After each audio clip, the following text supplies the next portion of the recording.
Hello, my name is Kelly. Ever since I was a child, my greatest aspiration was to become a journalist or to be involved with magazine publishing. My passion for writing and my knack for staying abreast of trends naturally led me to pursue a degree in journalism and media during my college years. Upon graduating, I worked with various companies, and although they weren't particularly well known, I cherished the fact that I was living out my dream. A few years post-graduation, around when I was 30, I met my future husband, Matthew. Matthew hailed from a wealthy family that ran a successful business. This detail is significant because Matthew's mother, Grace, never approved of me. She often expressed her disdain, believing that I wasn't a suitable match for her son and criticizing me for my career in journalism and my academic background in the field. Initially, Grace's negative attitude and harsh words were deeply hurtful. It's challenging when someone continually undermines you, but for reasons known only to her, Grace felt it was acceptable to treat me in such a manner. Thankfully, Matthew was always quick to defend me against his mother's cruel remarks. His father, Larry, also supported me, standing up for me whenever he witnessed Grace's demeaning comments. Over time, I grew more resilient to Grace's jibes. Matthew even proposed that we should reduce our interactions with her. However, I didn't agree. Matthew was involved in the family business alongside his father, and reducing contact with his mother might have created an uncomfortable situation for Larry, who was genuinely kind-hearted. I didn't want to be the reason for any strain in their family dynamics, nor did I want Matthew to sever ties with his family. Through it all, I learned the value of patience and resilience, understanding that maintaining family relationships sometimes requires navigating complex emotions and challenging circumstances. Dealing with Grace became a routine part of life for me, primarily because our interactions were limited to just a couple of times each month. However, the dynamic shifted dramatically when Larry, her husband, needed to travel overseas for a business venture. Grace, not wanting to stay alone, ended up staying with Matthew and me until Larry's return. I had reservations about this arrangement, but held firm to the belief that family should be a priority. Living with Grace proved to be quite challenging. She had a knack for finding fault in almost everything I did, and her critical comments were relentless. Despite this, I managed to endure her presence without letting it affect me personally, as long as she didn't cause any actual harm. However, my tolerance was put to the test during a particularly stressful week at work. I was tasked with leading a major redesign of a section in our magazine, a project crucial not only for the publication, but for my career as well. Success could lead to a promotion. Grace, oblivious to the importance of this project, seemed indifferent to the pressure I was under. Her presence in our home meant she witnessed firsthand the stress I was dealing with as the presentation neared. On the evening before the presentation, while discussing my anxieties with Matthew, Grace overheard us. She entered the living room and decided to interject with her opinions. As I expressed my fears about failing in front of the company's top executives and potentially jeopardizing my promotion, Grace bluntly dismissed my concerns. "Well, Kelly, I overheard your conversation, and honestly, you probably don't have the skills for this. You'll likely do poorly tomorrow," she said, unsolicited. Her words were harsh, and she added insultingly, "Just see it as an opportunity to quit and perhaps focus on being a housewife."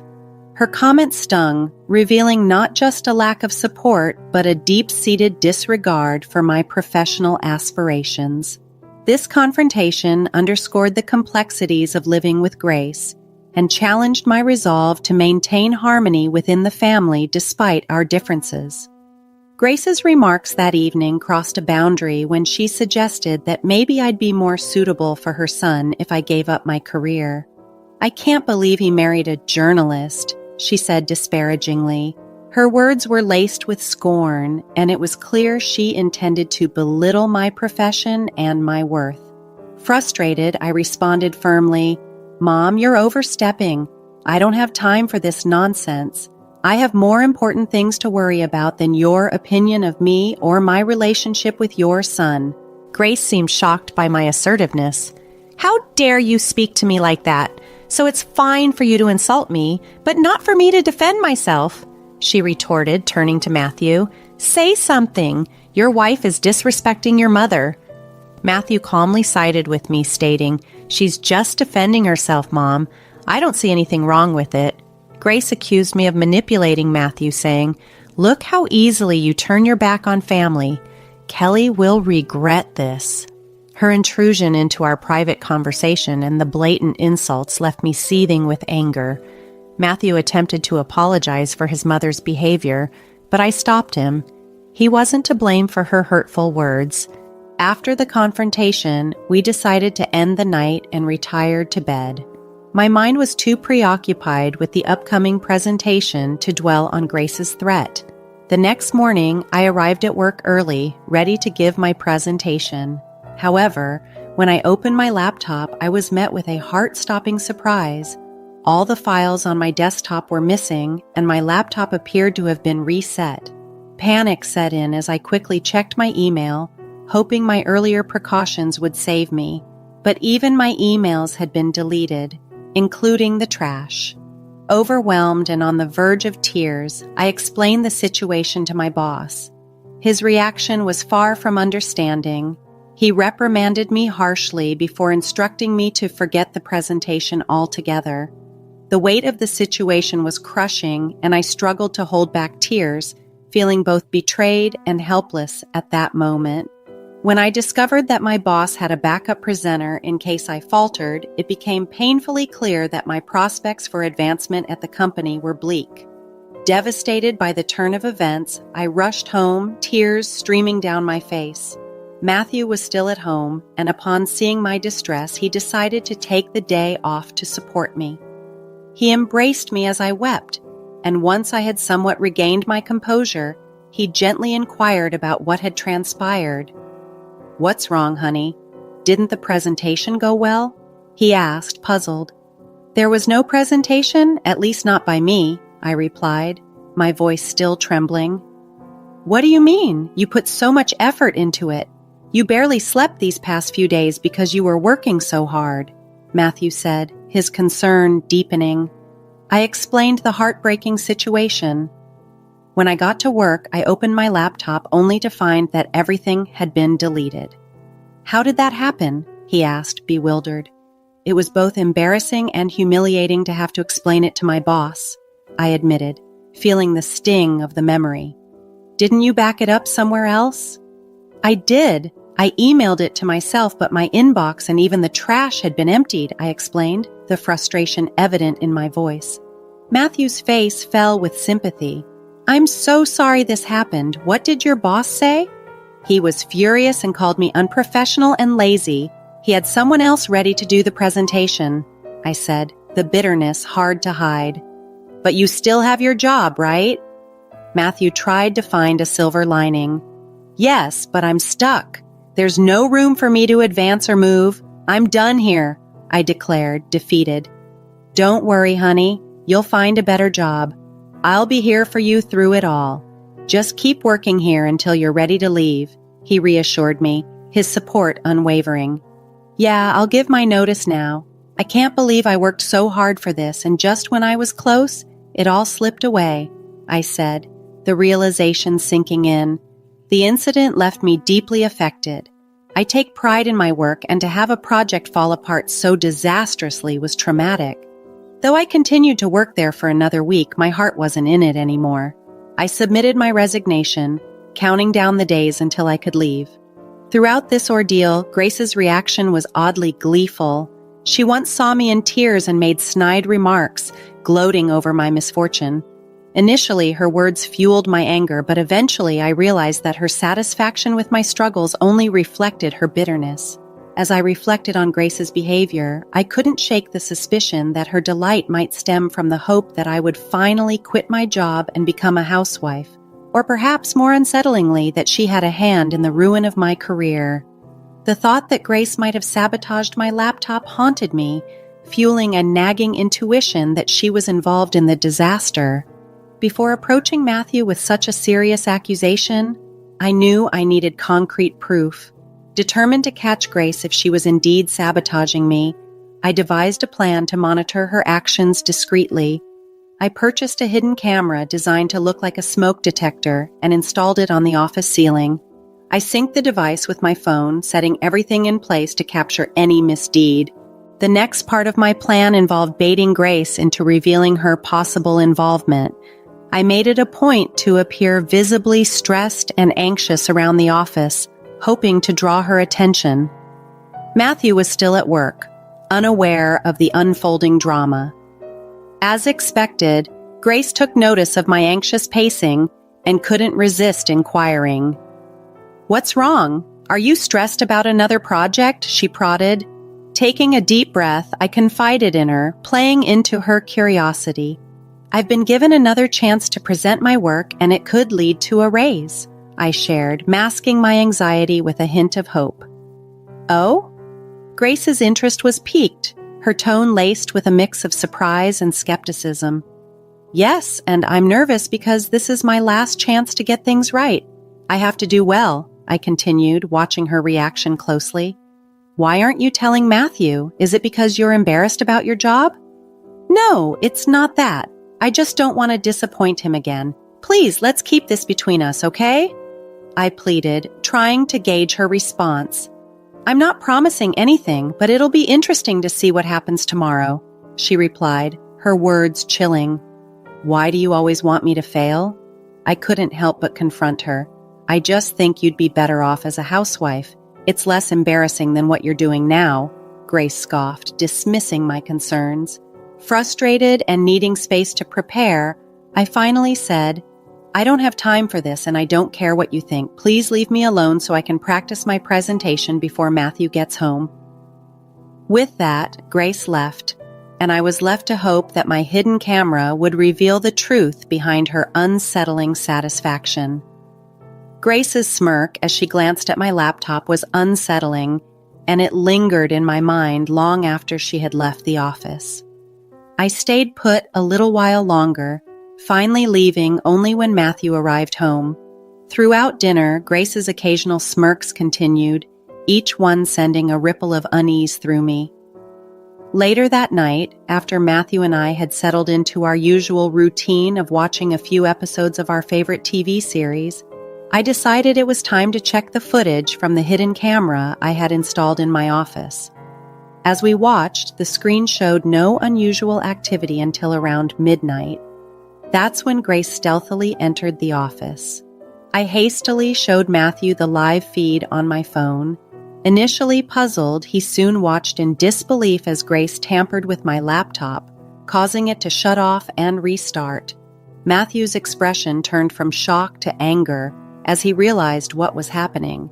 Meanwhile, the camera captured Grace rifling through my files.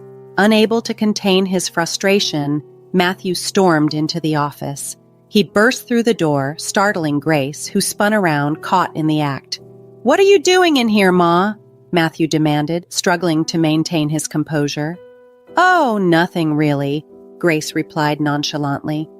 "Then why is Kelly's laptop open? Are you accusing me of going through her stuff?" Matthew pressed. "I think you did more than just go through it, Mom. Did you come here to tidy up at midnight? And Kelly isn't the type to leave her laptop open. You know that," Matthew retorted. "Don't talk to me like that. I'm still your mother," Grace shot back defensively. "Yeah, my mother who seems to enjoy hurting and sabotaging my wife," Matthew replied, his voice firm. "We caught you on camera resetting Kelly's laptop." "You were spying on me?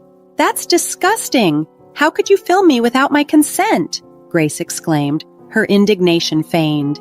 "I didn't put cameras in your room. I installed one in my office, and you went in there without my permission," I interjected, supporting Matthew and clarifying our intentions.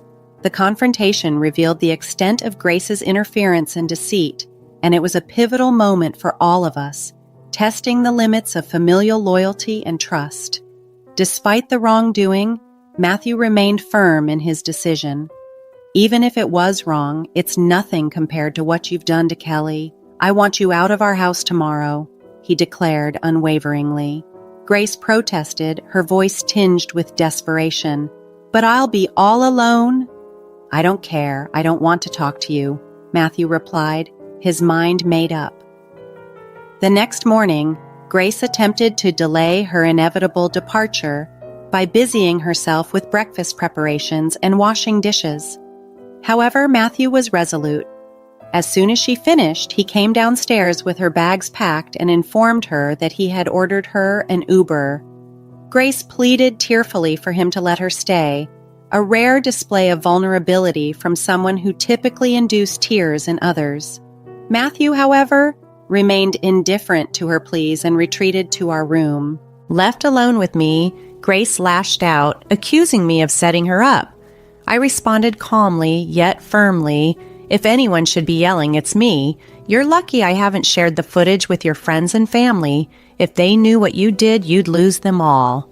My words effectively silenced her. After Grace's departure, I felt a profound sense of relief.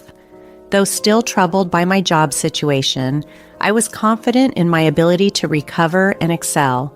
Matthew supported me wholeheartedly through it all. Once my notice period was over, I took some time off to rest and plan my next steps.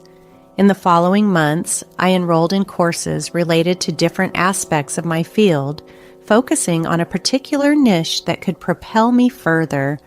My resolve not to expose Grace was driven by a desire to rise above her negativity and prove my capabilities on my terms. With Matthew's connections, a benefit of his family's wealth, I secured several promising recommendations. His unwavering support, coupled with my experience, eventually led me to a breakthrough.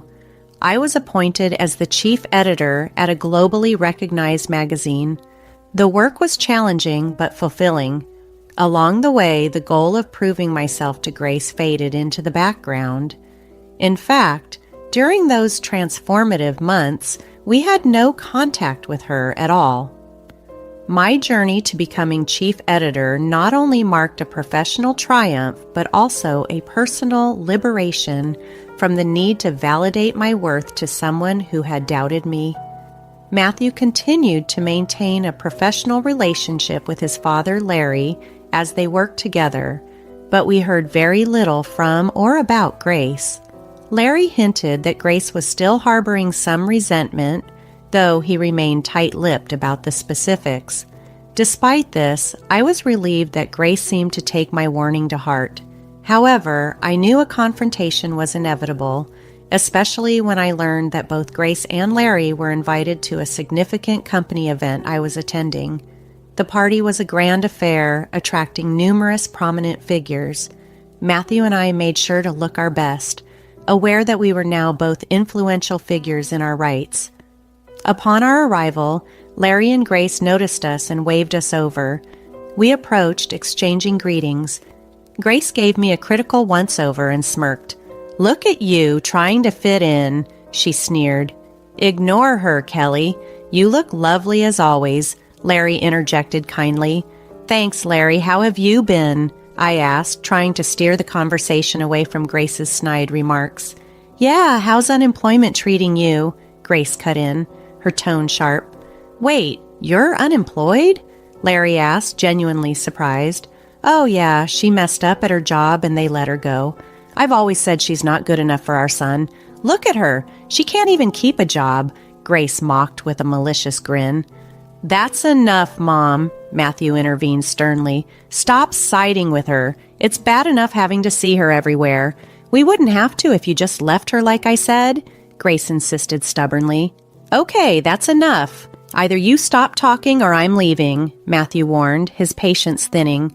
"But Kelly, sweetie, if you need a job, let me know. It would be great to work with you," Larry offered, extending a sincere invitation. "That's kind of you, Larry, but I can't accept the offer," I replied, appreciating his gesture but choosing to decline. "Of course not. I told you she's lazy and incompetent," Grace muttered under her breath. Just then, my name was called out and the room erupted in cheers. I turned towards the small stage where the CEO was gesturing for me to come up. Excusing myself, I left Larry and Grace, Larry looking amused and Grace for once at a loss for words. Grace looked both confused and irate as the CEO commenced his speech, lauding my contributions to the company and my knack for introducing innovative ideas to the magazine. The room filled with applause and cheers, and soon I was beckoned to give a speech. Gratefully, I acknowledged Matthew's unwavering support and my colleagues' collaborative efforts that had significantly shaped the magazine. I concluded by thanking an unnamed critic, whose skepticism had unwittingly spurred me to excel.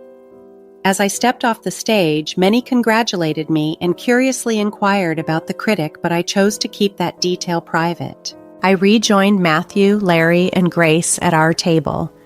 Matthew embraced me warmly, his pride evident, while Larry also stood to congratulate me with a hug. Grace, on the other hand, could only offer a cold glare. "Oh, Kelly, this is incredible. I can see why you wouldn't want to work with us," Larry remarked, his voice filled with genuine admiration. "Thanks, Larry. Although, I'll admit, if you'd offered me the job about 8 months ago, I might have taken it," I responded, reflecting on the past.